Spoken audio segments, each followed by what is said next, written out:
Hey, I'm Nathan Holt, and we're here at Eternal Weekend for the Legacy and Vintage Championships, brought to you by Top Deck Games and CardTitan.com. Excuse me, man, you can't come in.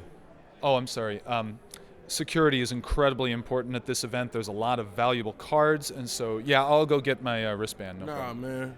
Wristband ain't gonna help you. I know you. Your videos is corny.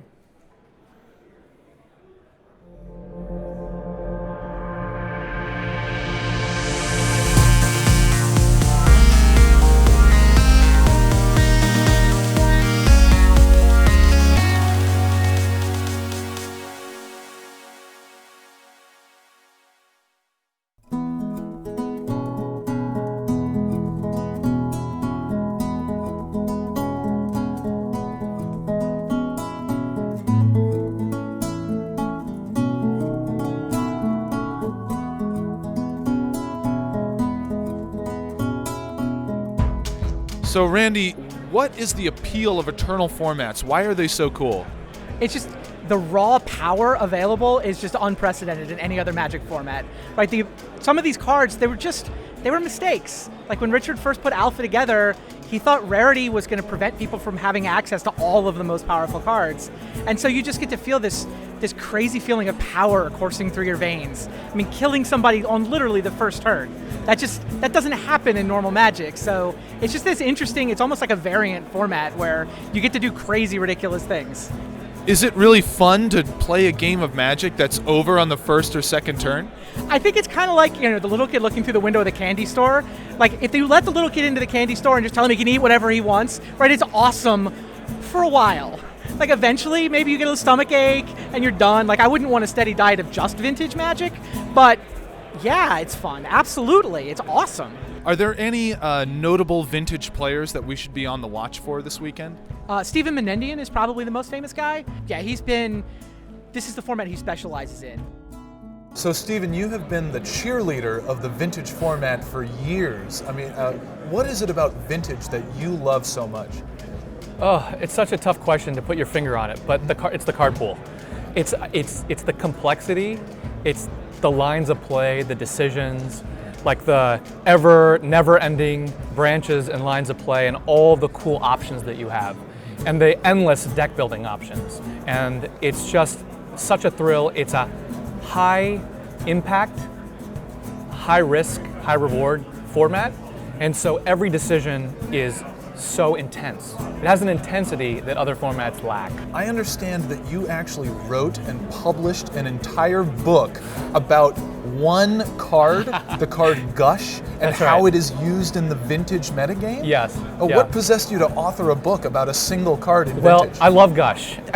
Gush is one of those cards that has so many dimensions to it that it really takes a book to unpack it, to really teach someone from step A to Z how to play Gush. Understanding Gush, understanding the Gush Bond engine, understanding how to play Gush, when not to play Gush. And so the first chapter is just a theory of Gush. It sets out like how Gush works, the kinds of advantage that Gush provides. My second chapter is sort of the rules for playing Gush, guidelines for Gush. Third chapter is the Gush Bond engine. And then I have to break apart all of the mechanics, the tactics that Gush decks use, the strategic endpoints that Gush decks use, the interim strategic objectives, and all the mana. And I have to have a chapter on how you sequence mana. I have to have a chapter on how you sequence spells. It's endless, really. And then when you start talking about matchups and sideboarding, you have a 12 chapter book.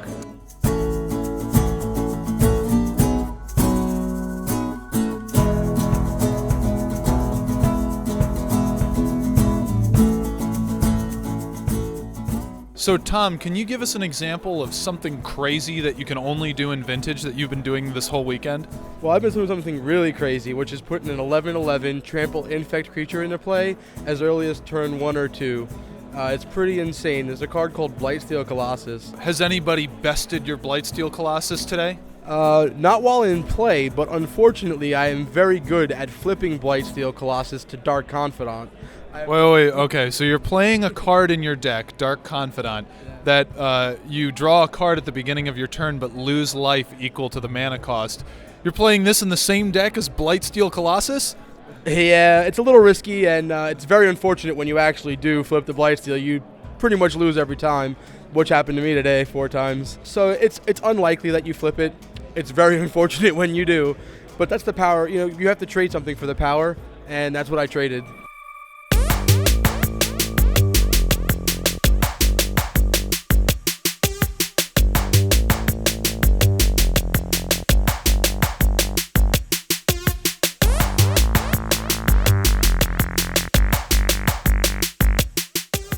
concept behind my deck is to cheat Grizzlebrand into play and do everything I can to protect him.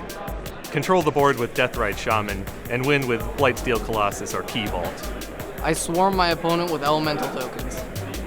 Counter what matters, advance with flash creatures, finish with Jace. So I play Delver, counter everything my opponents do, then blast his face. Unblockable Growing Guys. Play Bazaar of Baghdad and fill up the graveyard.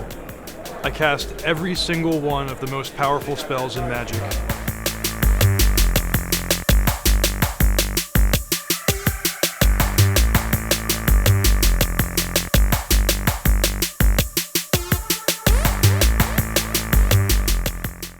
In a format characterized by turn 1 kills and unbeatable combinations of spells, the finals of the Vintage Championship somewhat ironically featured two comparatively fair decks wielded by vintage aficionados AJ Grasso and Joel Lim.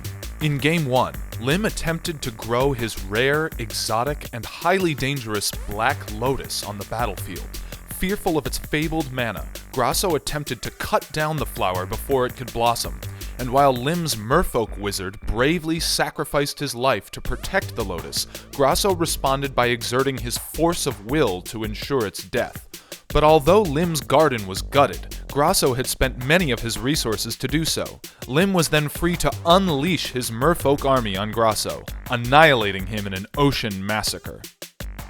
In Game 2, the Black Lotus reappeared, this time releasing its potent, mysterious energy and launching the Masters of the Pearl Trident to an even swifter victory, making Joel Lim the champion of the largest vintage tournament ever held in North America. All right, Joel, in a format of giant monsters on turn 1 and infinite mana and infinite turns, you show up and win with the humble Merfolk.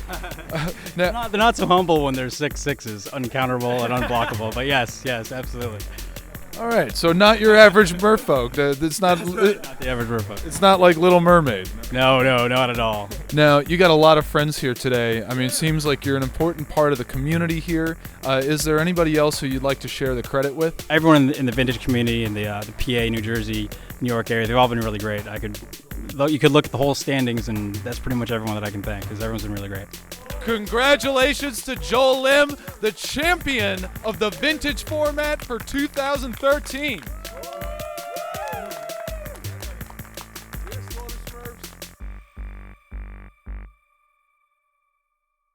This is my Black Lotus. Beta Black Lotus. That is beautiful. Can I see it? Not because you just have sticky hands, so I don't want to get the thing sticky. I can hold it up. What's in the sleeve though? Yeah, I just don't want to get the sleeve sticky. These are brand new, so I'm holding them myself. No, you don't like double sleeve them or anything? No, I don't. I'm sorry. No, you're cool. If you want to wash your hands, you can. But you're just like. I'm sorry. I mean, it's not like my hands are dirty or anything. No, I know. You know, it's like. No, I don't think they're dirty. It's just I don't want to get. It's just like, I invite you to a video and like, we're doing coverage. I just want to touch your Black Lotus. You know what I mean? Like. Are you messing with me? Yeah, I'm totally messing Okay. with you. All right. Had to, man. I'm sorry. That's okay. So I was like, that was pretty funny. That was good. You got me. You got me good.